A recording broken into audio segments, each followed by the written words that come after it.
ଶୁଣ କହିଲ ଦେଖି ହାତ ପକା ତାହେଲେ କେହି ଶୁଣ ନାହିଁ କେବେ କେବେ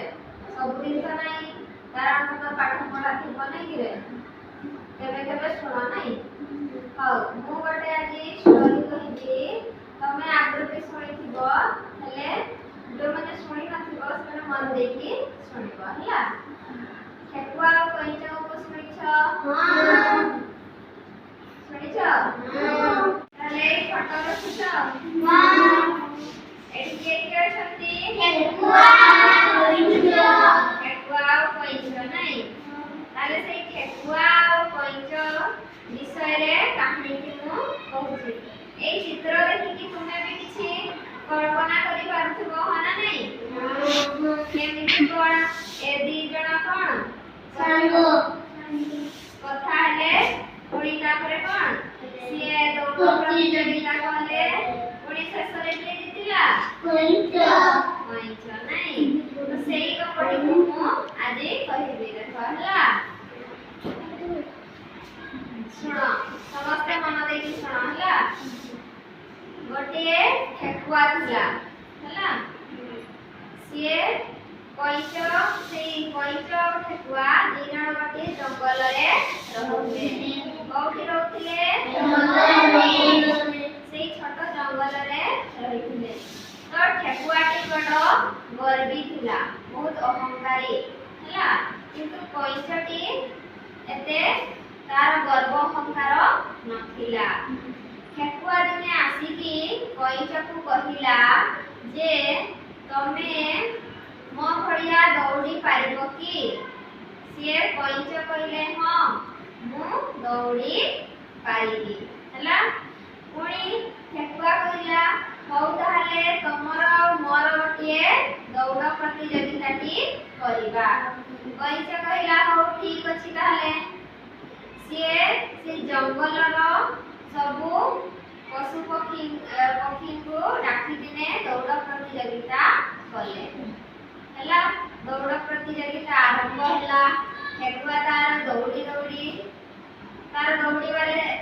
ଚାଲିଛି ଦୌଡ଼ି ଦୌଡ଼ି ସେ ବହୁତ ଆଗକୁ ଯାଇଛି କଇଁଚ ସିଏ ଧୀରେ ଧୀରେ ତାର ଦୌଡୁଛି ତାପରେ କଣ ହେଇଛି କଇଁଚ ଦୌଡୁ ଦୌଡୁ ଦେଖିଲା ଗୋଟିଏ ଗଛ ସେଇ ଗଛ ମୂଳରେ କଣ କଲା ଏପଟ ସେପଟ ଦେଖିକି କହିଲା କଇଁଚ ତ ଏପର୍ଯ୍ୟନ୍ତ ଦେଖାଯାଉ ନାହିଁ ମୁଁ ଏଇ ଗଛ ତଳେ ବସିକି ବିଶ୍ରାମ ନେଇନିଏ ବା କରିନିଏ ହେଲା ସିଏ ସେଇ ଗଛ ମୂଳରେ ବସିଲେ ସେଇ ଗଛ ମୂଳରେ ବସିକି ସିଏ ସେଇ ବିଶ୍ରାମ ନେଉ ନେଉ ସେଇ ଗଛ ମୂଳେ ସିଏ ଶୋଇ ପଡ଼ିଲେ କଣ କଲେ ସେ କଇଁଚ ଆସିଲା ସେ ଧୀରେ ଧୀରେ କିଛି ସମୟ ପରେ ଠେକୁଆ ପାଖକୁ ପହଞ୍ଚିଲା ତାପରେ କଣ ହେଇଛି ସିଏ ଦେଖିଲା ଯେ ଠେକୁଆ ଶୋଇଛି ଆଉ ସେ କିଛି ନ କହି ସେଠୁ ଧୀରେ ସିଏ ସେଇଠୁ ପାର ହେଇଗଲା କିଛି ସମୟ ପରେ ଠେକୁଆଟି ତାର ନିଦ ଭାଙ୍ଗିଲା ଏପଟ ସେପଟ ଦେଖିଲା ବେଳକୁ ସିଏ ଦେଖୁଛି ଯେ କଇଁଚ ତା ଦୌଡ଼ିବାରେ ଲାଗିଛି ସିଏ ପୁଣି ତାକୁ ଦେଖିକି ଜୋରରେ ଦୌଡ଼ିଲା କାଳେ ସିଏ ସେ ଯେତିକି ପର୍ଯ୍ୟନ୍ତ ତାଙ୍କର ଦୌଡ଼ ପ୍ରତିଯୋଗିତା ଶେଷ ହେବାର ଥାଏ କଇଁଚ ସେ ପାଖକୁ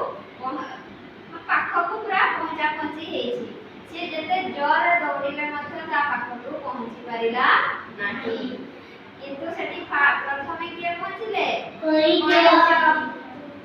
ତାହେଲେ ଏଇଠୁ ଆମେ କଣ ଶିଖିଲେ ଏଇଠୁ ଆମେ କଣ ଶିଖିଲେ ଏଥିରୁ ଆମେ ଶିଖିଲେ ଯେ କୌଣସି ବି କାହାକୁ ବି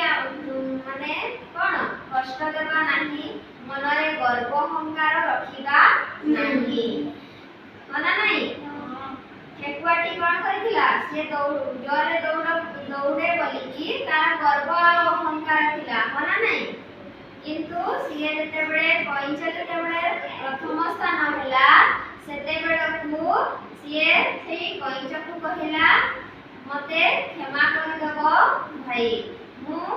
ଗର୍ବ ଅହଙ୍କାର ବହୁତ କରୁଥିଲି ତାପରେ ସେ ଦି ଜଣ ଭଲ ହୋଇକି ରହିଲେ ହେଲା। ତାହେଲେ ଏଥିରୁ ଆମେ କ'ଣ ଶିଖିଲୁ ଯେ ଗର୍ବ ଅହଙ୍କାର କରିବା ନାହିଁ, ସମସ୍ତଙ୍କ ସହ ମିଶିକି ରହିବା।